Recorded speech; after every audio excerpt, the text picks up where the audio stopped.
BNews où Diagonal reçoit ce dimanche Paulin Akonan. Il est directeur général du FNPS et membre du bureau politique du Bloc républicain. Paulin Akonan, bonjour. Bonjour, monsieur Mitoko. Avec vous, nous parlerons de l'actualité nationale. Nous parlerons également de la rentrée du Bloc républicain. C'était le samedi dernier à Porto Novo. Et nous aborderons également la question de la révision de la Constitution, la relecture des lois électorales. J'anime cette émission avec mon confrère, mon collègue, Léandre Dossou. Léandre, bonjour.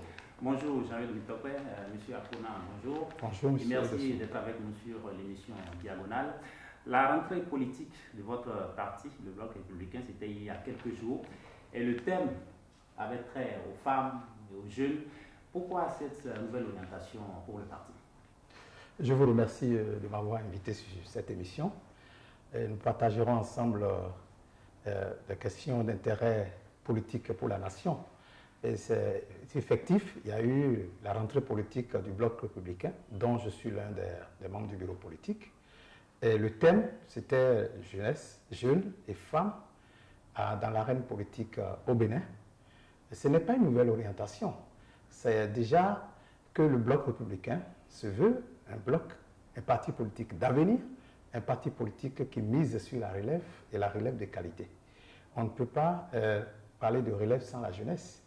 On ne peut pas parler non plus de la qualité sans nos mamans qui sont les garantes de la bonne éducation de cette jeunesse. D'où la nécessité pour ce parti d'envergure nationale de mettre au cœur de l'action politique les jeunes et les femmes.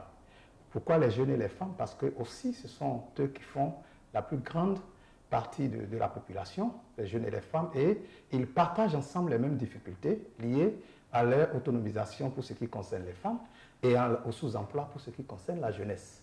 Alors, vous dites que ce n'est pas tout à fait une nouvelle orientation, vous n'avez peut-être pas tort, parce que depuis pratiquement décembre 2018, le président Abdoulaye Biochane a parlé également de la jeunesse à Parakou, c'était lors du congrès de Parakou.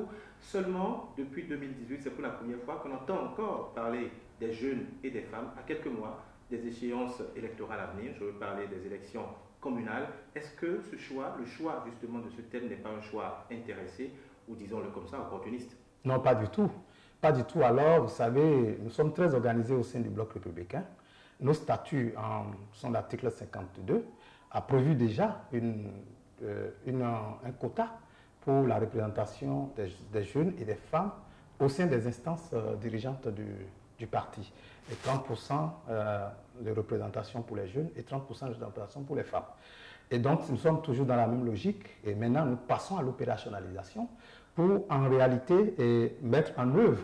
Et c'est là que je vous dis que c'est plutôt du pragmatisme et non de la politique politicienne, annonciateur de ce qui ne va pas être fait. Le premier test, vous savez la résolution, la résolution au niveau de l'une des plus grandes résolutions de cette rentrée, c'est le positionnement de moins 30% de jeunes et 30% de femmes pour les élections municipales à venir. Le premier test aurait été, par exemple, qu'on constate ce qu'on est en train de dire pour les élections législatives. Ce n'est pas faux. Mais vous savez, au début, on n'était pas encore très organisé. Et il n'y a pas longtemps, par le génie de nos dirigeants, désormais nous avons un bureau provisoire à la tête duquel nous avons le secrétaire national et général national, monsieur le ministre d'État Abdoulaye Biochane, et d'autres membres du bureau exécutif qui ont également des rôles bien précis maintenant. Donc l'organisation a été parfaite depuis un certain moment, ce qui explique que nous pouvons désormais évoluer tranquillement jusqu'au congrès prochain. Lorsqu'on dit Bloc républicain, l'Union progressiste n'est pas trop loin. Et selon certaines informations, l'UP se vide un peu de ces jeunes, de ces femmes, pendant qu'il y a des entrées au niveau du Bloc républicain. Est-ce que c'est vous-même qui êtes à la manœuvre par là? Bon, je ne dirais pas qu'un parti se vide au profit du Bloc républicain, mais je peux vous affirmer que le Bloc républicain s'agrandit tous les jours, pratiquement tous les week-ends.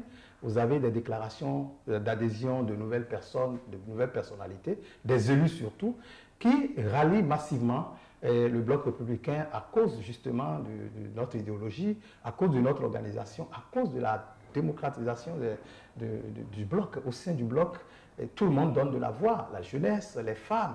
Vous voyez comment on est organisé et partout dans un parti politique où on veut vraiment faire de la démocratie, il y a toujours des tendances. Donc il y a des grandes tendances au sein du parti qui s'animent. Et c'est cela certainement qui intéresse toutes ces personnalités qui rallient le bloc républicain. Ils viennent de partout. Ils peuvent provenir de l'Union progressiste comme de FCBE. Il y a plusieurs, au moins 9 partis aujourd'hui qui sont officiellement reconnus. Donc, qui nous regardent faire et qui pensent qu'aujourd'hui, le bloc républicain est le parti de l'avenir. Alors, si on doit situer, si on doit aller un peu au-delà de ce thème et situer aujourd'hui les jeunes dans l'action politique, comment est-ce que vous appréciez aujourd'hui le positionnement des jeunes au cœur du pouvoir politique?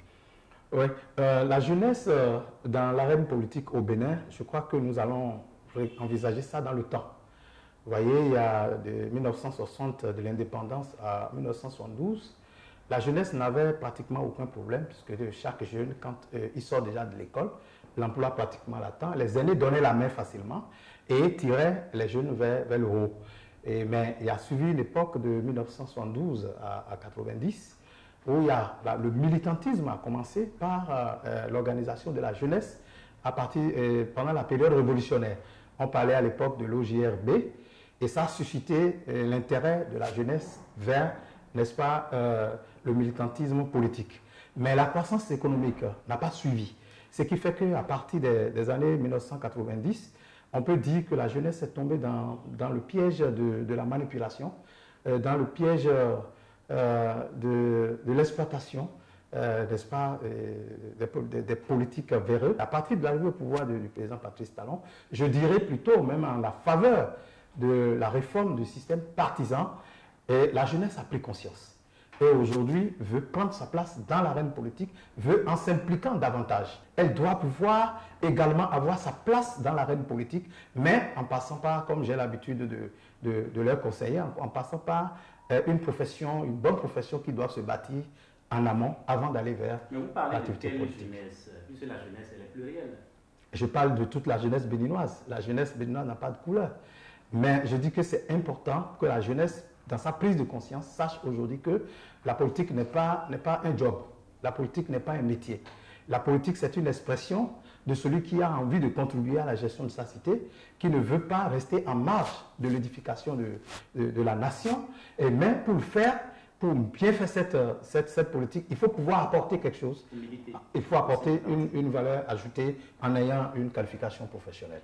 Puisque nous parlons des jeunes, nous allons fermer ce volet. Mais avant de fermer justement le volet de la jeunesse, vous l'avez dit tout à l'heure, jeunesse en politique, mais c'est également des jeunes qui entreprennent, jeunesse politique, jeunesse qui entreprend également. Vous êtes à la tête d'un fonds, du FNPEJ justement. Est-ce que depuis, ça a changé également au niveau de ce fonds? Parce qu'on a entendu beaucoup de choses il y a quelques années, c'était très mal géré et tout. Est-ce que les jeunes aujourd'hui ont accès au crédit? Est-ce que les jeunes entreprennent beaucoup plus?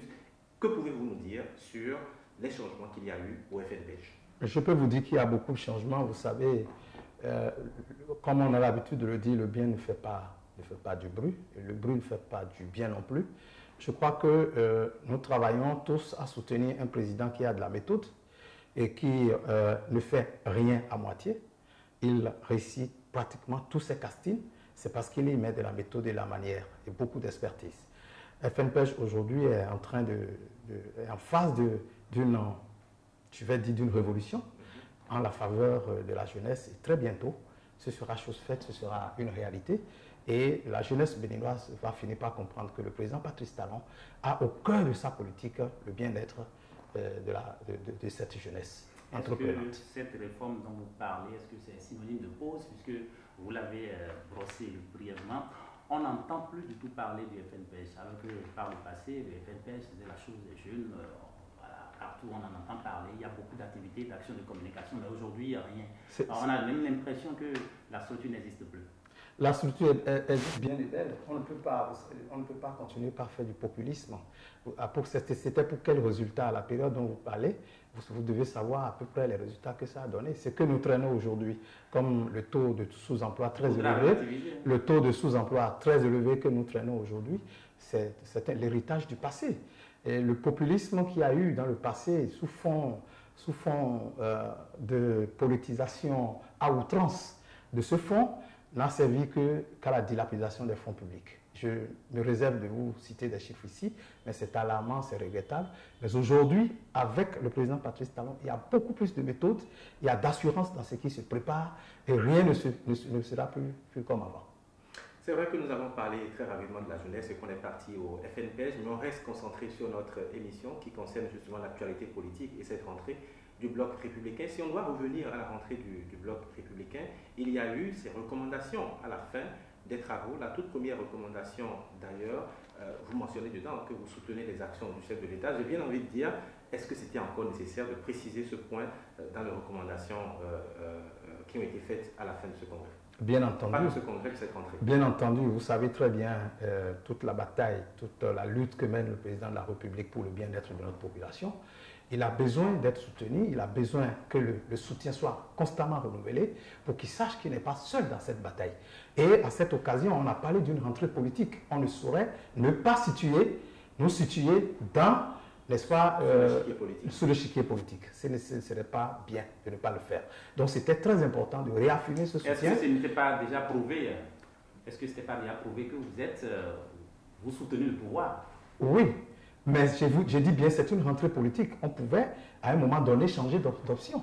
Ou c'est une bataille entre vous et l'Union progressiste? Pas du tout. On n'a vraiment pas besoin de cette bataille parce que nous, notre souhait, c'est que la famille des partis politiques qui soutiennent les actions du chef de l'État s'agrandisse.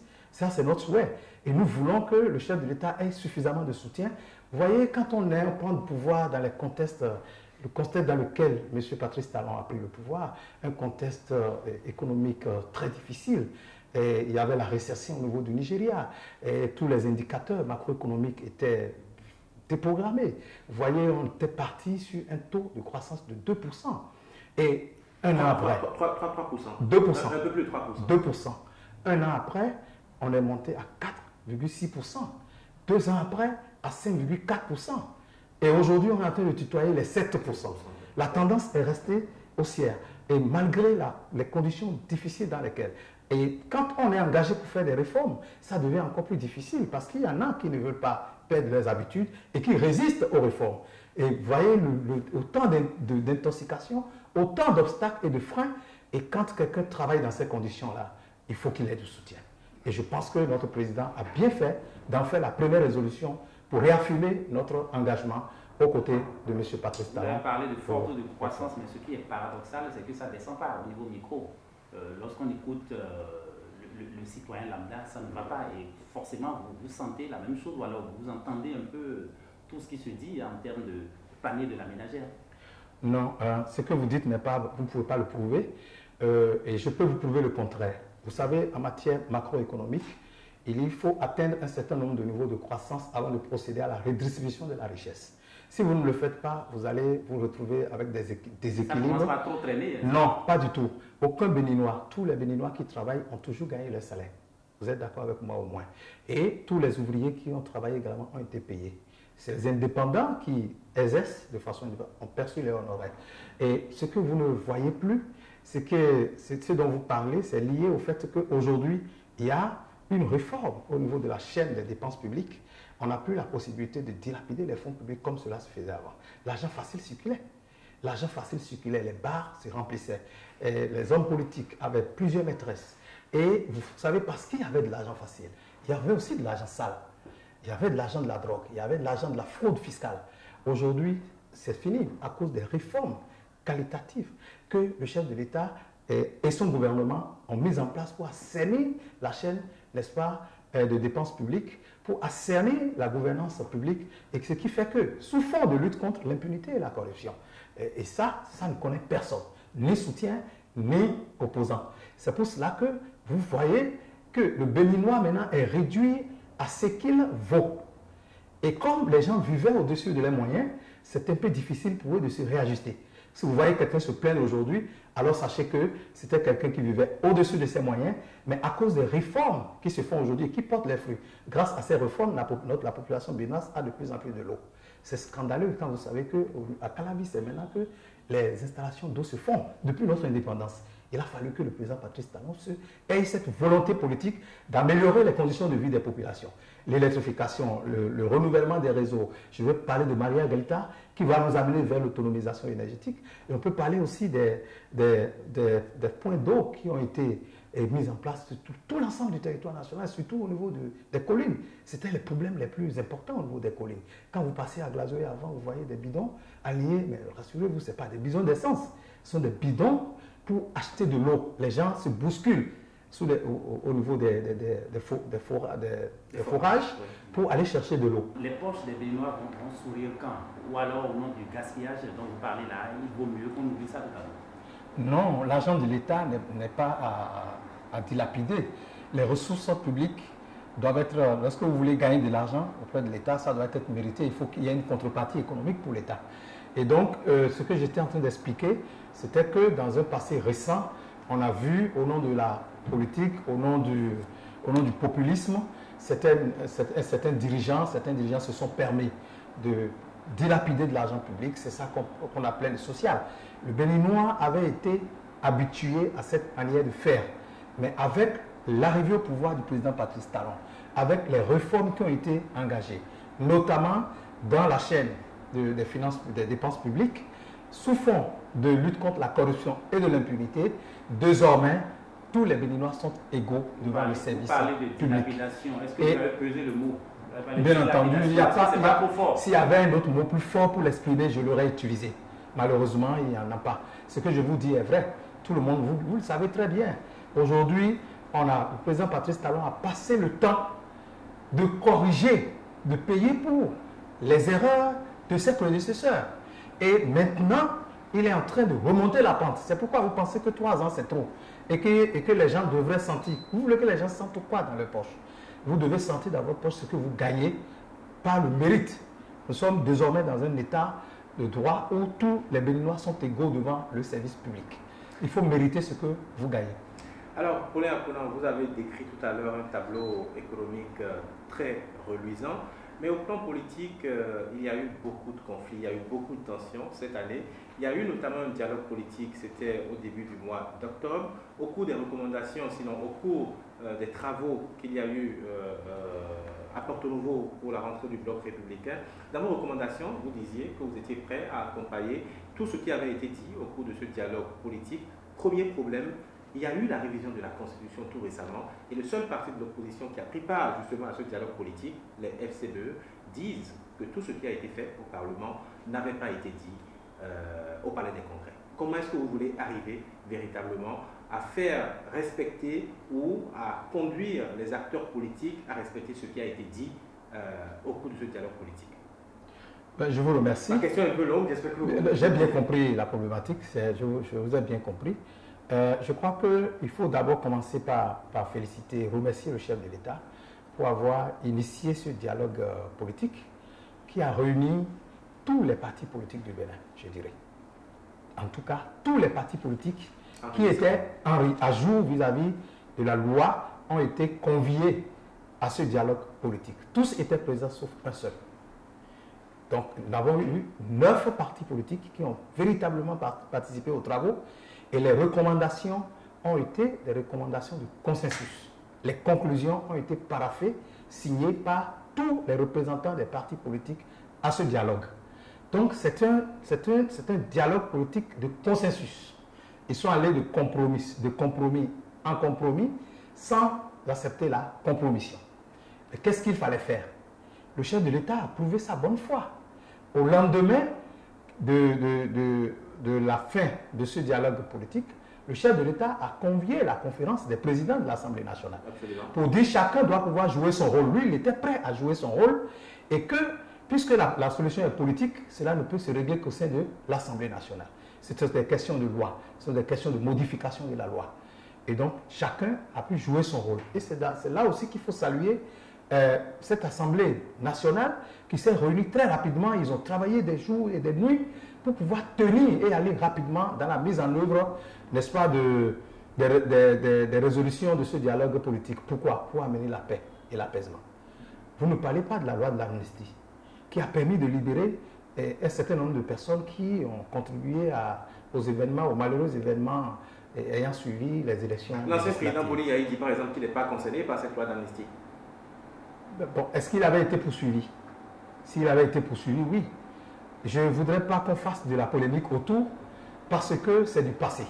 Ce sont des événements malheureux et dès lors que le premier responsable, le garant de l'intégrité des uns et des autres a accepté d'aller vers le dialogue pour que le problème soit réglé, je crois que nous n'allons pas polémiquer là-dessus et nous allons mettre le patriotisme, l'esprit de patriotisme devant pour aller de l'avant dans ce problème. Donc, lors du dialogue, beaucoup de résolutions avaient été prises où on était obligé de passer par la révision de la Constitution et le réaménagement d'un certain nombre de lois pour y enlever les points qui fâchaient les uns et les autres. Donc, c'est à cela que je voudrais surtout attirer votre attention sur quand on dit qu'il y a d'autres choses qui ont été mises dans la Constitution et qui n'avaient pas été évoquées lors du dialogue, ce sont simplement des choses, des dispositions incidentes. Je vous donne un seul exemple. Tout le monde est d'accord qu'il faut organiser les élections générales. Tout le monde est d'accord sur le principe. Je peux même dire que c'est la principale réclamation de l'opposition. Il fallait aller vers cette élection. Ça se justifie parce qu'on passe 5 ans pour faire des élections. Ce n'est pas bien du tout. Celui qui vient, qui accepte un mandat, qui est élu sur la base d'un programme, il doit pouvoir exécuter son programme et montrer au peuple qu'il avait raison de lui avoir fait confiance. Mais quand on prend 5 ans pour faire les élections, on prend 5 ans pour ne pas travailler, on prend 5 ans pour gaspiller les fonds publics, et donc cette décision a amené à l'organisation d'une élection, d'une année, à dégager une année pour les élections. Donc on a une année électorale dans notre pays. Cette année va être consacrée à toutes les élections, y compris l'élection présidentielle. Et donc il était important, par exemple, de prévoir, en cas de vacances de pouvoir, qu'est-ce qu'il fallait faire. S'il y a vacances de pouvoir avant la disposition qui était en vigueur, c'était que le président de l'Assemblée nationale prend le pouvoir et dans un délai de 3-4 mois, il organise de nouvelles élections. Donc, on va interrompre cette disposition qui veut que les élections se réalisent au cours d'une année donnée, de façon générale, si on ne change pas cette disposition. Même si ce n'était pas discuté, je crois que la solution qui consiste à avoir un vice-président qui peut finir un mandat lorsqu'il s'avérait qu'il y ait vacances de pouvoir est une solution incidente qui était nécessaire pour pérenniser l'organisation de l'élection générale.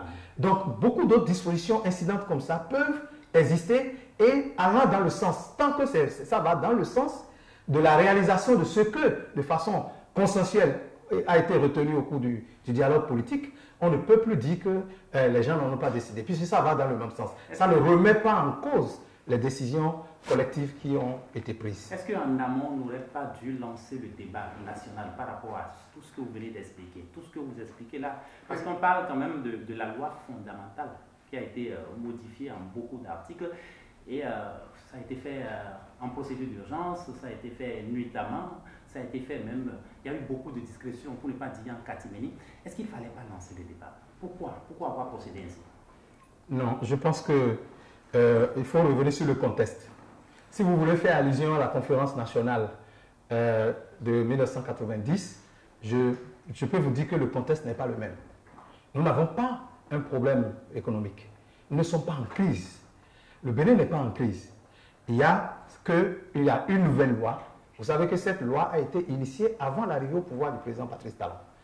Il y a que la législature qui a voté cette loi était là avant l'arrivée au pouvoir du président Patrice Talon. Il faut que ça soit clair ainsi. Et ils ont voté une loi à l'unanimité, sauf une seule voix. Donc 82 députés sur 83 ont voté cette loi. Mais quel est le problème? Le problème, c'est dans la mise en œuvre de cette loi. C'est dans l'application de cette loi que l'incapacité de certains partis politiques de se mettre à la hauteur des exigences de cette loi s'est prouvée. Et bien là, je ne vois vraiment pas où est le problème qui peut amener vers une consultation nationale qui va nous faire gaspiller encore les fonds publics et le temps pour finalement ne pas trouver la réponse. Puisque le problème est politique. La solution du dialogue politique répond bien à la situation compte tenu du contexte que je viens de vous décrire. Donc, à l'issue de ce dialogue, le consensus ayant été établi, acceptons que ça soit mis en œuvre, mais dans de bonnes conditions. Aujourd'hui, vous voyez que le calme est revenu dans le pays. Non, mais il ne s'agissait pas forcément d'une conférence nationale comme vous l'expliquez là. Ouvrir le dialogue, c'est un peu comme ce qu'on a vu pour la première tentative de révision de la Constitution en 2010. Les mêmes causes produisent toujours les mêmes effets. Quoi qu'il fallait changer de démarche. Si on a adopté une certaine démarche avant et que ça n'a pas abouti, alors que la nécessité de toiletter nos tests fondamentaux, tout le monde est d'accord sur le principe qu'il fallait refaire cette constitution qui avait été à un moment donné taillée sur mesure pour régler un problème de l'heure. Aujourd'hui, avec l'évolution de l'environnement socio-politique, économique et tout, nous avions besoin d'une loi dynamique pour nous hisser au niveau du standard international, des standards internationaux. Il était important de changer de méthode. La méthode a été changée. Vous voyez le patriotisme, l'esprit de patriotisme de ces députés à l'Assemblée nationale qui ont travaillé de nuit.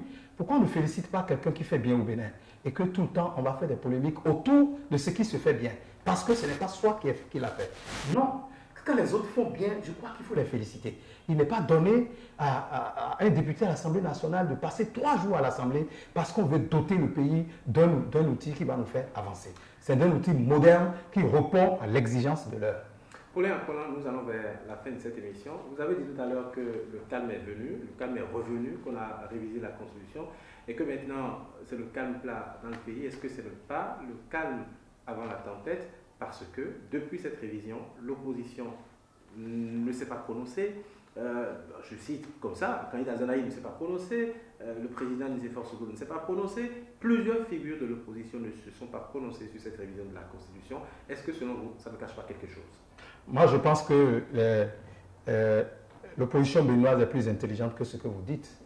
Nous avons une opposition qu'on peut respecter et je crois qu'ils sont en train de prendre le temps de s'approprier des nouvelles dispositions de la Constitution et des lois électorales qui ont suivi. Je suis convaincu que dès qu'ils vont s'approprier de ces lois, même s'il y a des points sur lesquels ils ne sont pas d'accord, les débats se feront de façon démocratique. Je crois que la révision a été faite dans le respect des règles de l'art. Et si on ne peut pas donner ça, aucune œuvre humaine n'est parfaite. On peut ne pas donner satisfaction sur un certain nombre de points, mais je suis convaincu qu'aujourd'hui, l'opposition béninoise est convaincue également de la bonne foi du chef de l'État qui a fait des annonces qui dit « Je ne veux pas que les fondamentaux soient touchés. Si c'est touché, je ne promulguerai pas une telle loi. » Il a respecté. Ça a amené les députés à faire un travail assez sérieux parce qu'ils savent que si ça va dans un autre sens, le chef de l'État, il tient toujours ses paroles, il ne va pas promulguer. Pour finir cette émission, Paulin, depuis le 20 août dernier, le Nigeria, notre géant voisin de l'Est, a fermé ses frontières. Jusque-là, les négociations traînent toujours. Il y a eu la dernière rencontre, c'était le 14 novembre dernier, du comité tripartite recommandé par la CEDEAO, mais une autre rencontre est annoncée également. Est-ce que vous pensez que pendant pratiquement toutes ces semaines, la diplomatie béninoise a fait ce qu'il fallait? Vous savez, le peuple nigérien et le peuple béninois sont des peuples frères. Et nous sommes liés non seulement par la situation géographique, mais nous sommes liés par beaucoup de cultures que nous partageons et nous sommes liés également par des échanges commerciaux. Donc nous sommes des pays condamnés à vivre ensemble. C'est en cela qu'il faut saluer l'option faite par le chef de l'État et son gouvernement de régler ce problème-là par la voie diplomatique et de façon pacifique. Je crois que ça a déjà commencé par donner ses fruits, puisque les deux parties n'ont pas refusé de se parler. Et dès que c'est comme ça, on finit toujours par trouver une solution qui arrange tout le monde. Et ce que je peux demander au peuple béninois, c'est tellement d'autres personnes en souffrent d'une manière ou d'une autre, c'est d'avoir de la patience et de se mobiliser autour du chef de l'État pour le soutenir dans ces moments difficiles. Et puis, puisqu'il y a bon espoir avec les retours que nous avons des différentes rencontres qui ont eu lieu, il y a bon espoir que très bientôt la situation se rétablisse et que les échanges au plan commercial reprennent correctement avec ce pays frère et ami. Monsieur Akona, comment vous ressentez cette fermeture des frontières? Ou alors, voilà, vous ne le sentez pas?